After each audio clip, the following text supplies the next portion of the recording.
آج ہم بہت ہی دلچسپ قسم کے واقعے کا تذکرہ کریں گے۔ یہ واقعہ بنی اسرائیل کا واقعہ ہے کہ جب بنی اسرائیل کی قوم بہت زیادہ گناہوں میں غرق ہو گئی اور اس نے شریعت کو پس پشت ڈال دیا اور اپنے انبیاء علیہ السلام کے احکامات کی کوئی قدر نہ جانی، تو اس وقت اللہ تعالیٰ نے بنی اسرائیل پر ایک بہت ہی ظالم قسم کے بادشاہ کو مسلط کیا۔ اس بادشاہ کا نام بخت نصر تھا، اور یہ اس قدر ظالم بادشاہ تھا کہ اس نے بنی اسرائیل کے 1,00,000 لوگوں کو قتل کر دیا، اور اس نے 1,00,000 لوگوں کو قیدی بنا لیا، اور 1,00,000 لوگوں کو اس نے ملک بدر کر دیا، اور اس نے پورے شہر کی توڑ پھوڑ کر دی اور کسی کو اس میں رہنے کے قابل نہ چھوڑا۔ تو انہی جنگی قیدیوں میں حضرت عزیر علیہ السلام بھی تھے، جو کہ بعد میں کسی طریقے سے آپ وہاں سے آزاد ہوئے اور اپنے دراز گوشت پر بیٹھ کر آپ اس شہر میں آئے۔ بیت المقدس کا وہ شہر تھا۔ آپ اس شہر میں واپس آئے تو آپ نے اس شہر کی حالت دیکھی تو آپ کو بہت زیادہ دکھ ہوا، اور آپ نے دیکھا کہ اس شہر کے اندر باغات لگے ہوئے ہیں، پھل لگے ہوئے ہیں، لیکن پھل توڑنے والا کوئی بھی آدمی وہاں پر موجود نہیں ہے۔ تو یہ سارا منظر دیکھ کر آپ کو بہت دکھ ہوا۔ آپ نے پورے شہر کا دورہ کیا اور آپ نے وہاں سے کچھ پھل توڑے، کچھ انگور کے گچھے توڑے، اور کچھ تو آپ نے کھا لیے اور کچھ آپ نے اپنے پاس رکھ لیے۔ تو وہ کچھ دیر کے لیے آرام کی غرض سے ایک درخت کے نیچے لیٹ گئے۔ جیسے ہی آپ آرام کے لیے اس درخت کے نیچے لیٹے تو اللہ تعالیٰ نے آپ کے اوپر موت کو وارد کر دیا، اور آپ اسی حالت میں وہاں پر رہے اور 70 سال کا عرصہ گزر گیا۔ تو اللہ تعالیٰ نے آپ کو جنگلی جانوروں، درندوں اور پرندوں، کیڑے مکوڑوں سب کی نظروں سے اوجھل کر دیا تھا، تو اسی لیے آپ 70 سال تک سکون کے ساتھ وہاں پر لیٹے رہے۔ اور اس کے بعد فارس کا ایک بادشاہ اس کا وہاں سے گزر ہوا، تو اس نے ویران شہر کو دیکھا تو اس نے اس شہر کو آباد کرنے کا سوچا۔ اس بادشاہ نے وہاں پر کچھ لوگوں کو ٹھہرایا اور اس کے بعد وہاں پر نہروں کی کھدائی کروائی، پانی کا بندوبست کیا اور کچھ آدمیوں کے رہنے کے لیے انتظام کیا۔ پھر اس کے بعد دوسرے شہروں سے لوگوں کو لا کر وہاں پر آباد کیا گیا، اور کچھ عرصے بعد وہ ایک مکمل اور پہلے سے زیادہ خوبصورت شہر بن گیا۔ 100 سال کے بعد اللہ تعالیٰ نے آپ کے جسم میں روح کو واپس لوٹا دیا اور آپ بیدار ہو گئے۔ تو آپ جب اٹھ کر بیٹھے تو دیکھا کہ آپ کا کھانا جو پڑا ہوا تھا وہ بالکل اسی طرح ہی تھا جیسے آپ نے رکھا تھا، لیکن ساتھ ہی جو گدھا تھا جس کے اوپر آپ سوار ہو کر وہاں پر پہنچے تھے وہ مر چکا تھا، اور اس کی ہڈیاں وہاں پر پڑی ہوئی تھیں۔ تو اللہ تعالیٰ نے قرآن پاک میں بھی اس واقعے کا تذکرہ کیا ہے۔ پھر آپ کے دیکھتے ہی دیکھتے اللہ تعالیٰ نے اس کو اپنی قدرت اور طاقت سے تندرست کر دیا۔ پھر حضرت عزیر علیہ السلام اپنے اس دراز گوشت کو لے کر اپنی بستی کی طرف روانہ ہوئے اور اپنی بستی کا دورہ کیا، اور پھر آپ اپنے مکان کی طرف چلے گئے۔ جیسے ہی آپ اپنے مکان پر پہنچے تو وہاں پر ایک بڑھیا موجود تھی جو بینائی سے محروم ہو چکی تھی اور اس کا جسم فالج زدہ تھا۔ تو جب آپ وہاں پر پہنچے تو آپ نے اس سے حضرت عزیر علیہ السلام کے بارے میں پوچھا، تو اس بڑھیا نے کہا کہ وہ تو تقریباً 100 سال پرانی بات ہے کہ حضرت عزیر علیہ السلام اس دنیا سے گزر چکے۔ تو اس پر آپ نے اس بڑھیا سے کہا کہ میں ہی عزیر ہوں۔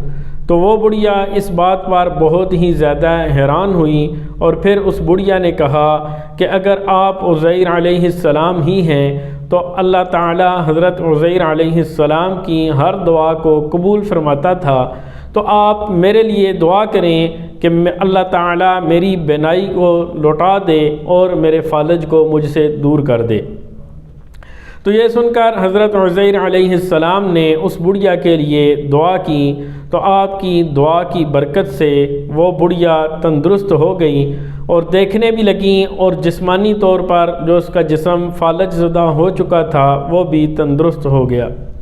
اس نے دیکھا کہ واقعی یہ حضرت عزیر علیہ السلام ہی تھے، کیونکہ جب حضرت عزیر علیہ السلام پر 100 سال پہلے موت وارد ہوئی تھی تو آپ کی عمر اس وقت 40 برس کی تھی۔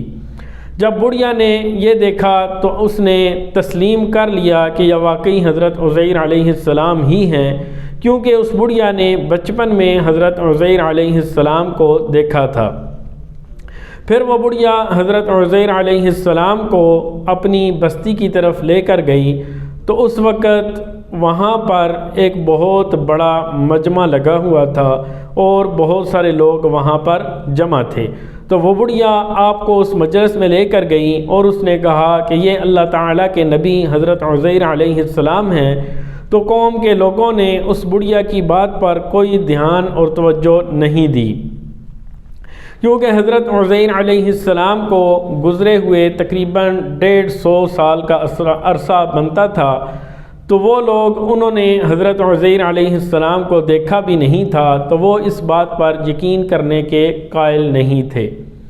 تو پھر اسی مجلس میں حضرت عزیر علیہ السلام کا بیٹا بھی موجود تھا، تو اس نے کہا کہ میرے والد کے دونوں کندھوں کے درمیان ایک چاند کا سا نشان تھا، اگر وہ موجود ہے تو یہ واقعی میرے والد ہیں۔ تو آپ نے اپنے قمیض کو اٹھایا اور اپنے کندھوں کے درمیان اس نشان کو دکھایا، تو آپ کے بیٹے کو آپ کی بات کا یقین آ گیا۔ لیکن باقی قوم کے لوگ پھر بھی اس بات کو ماننے کو تیار نہیں تھے۔ تو ایک آدمی نے کہا کہ حضرت عزیر علیہ السلام کو تورات پوری کی پوری زبانی یاد تھی، اگر آپ واقعی ہی عزیر علیہ السلام ہیں تو آپ پوری کتاب زبانی سنا دیں۔ تو آپ نے وہاں پر کھڑے کھڑے پوری کتاب زبانی سنا دی، لیکن اس کے باوجود وہ لوگ ماننے کو تیار نہیں تھے۔ اس کی وجہ یہ تھی کہ جب بخت نصر نے بنی اسرائیل پر حملہ کیا تھا تو اس وقت اس نے چن چن کر 40,000 تورات کے جو علماء تھے یا ان میں حفاظ تھے ان کو شہید کر دیا تھا۔ تو اس لیے پورے روئے زمین میں کوئی بھی ایک ایسا آدمی بھی نہیں تھا جو کہ تورات کو سمجھ سکتا اور جانتا کہ یہ واقعی تورات ہی ہے۔ تو اس وقت ایک آدمی کھڑا ہوا اور اس نے کہا کہ میرے دادا نے ایک انگور کی بیل کی جڑ میں تورات کو دفن کر دیا تھا تاکہ بخت نصر ان نسخہ جات کو ضائع نہ کر دے۔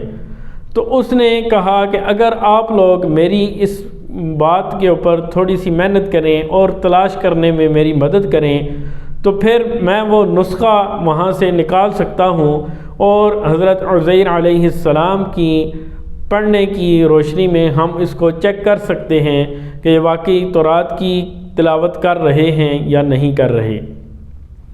تو پھر اس وقت جب لوگوں نے تلاش کیا تو وہ نسخہ جو انگور کی بیل کی جڑ میں چھپایا گیا تھا وہ نسخہ مل گیا، اور پھر جب حضرت عزیر علیہ السلام نے دوبارہ تورات کی تلاوت کی تو وہ تلاوت وہی تلاوت تھی جو اس نسخے میں درج تھی۔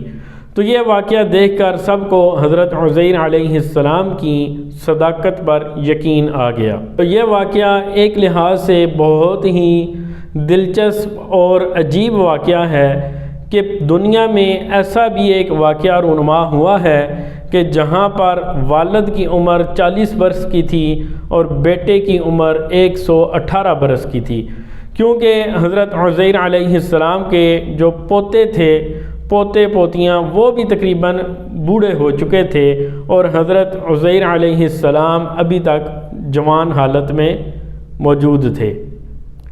تو اس طرح دنیا میں بہت ہی عجیب و غریب واقعات بھی رونما ہوتے ہیں۔ تو اللہ تعالی ہمیں قرآن پاک پڑھنے، سمجھنے اور اس پر عمل کرنے کی توفیق عطا فرمائے۔ اجازت دیجیے، اللہ حافظ۔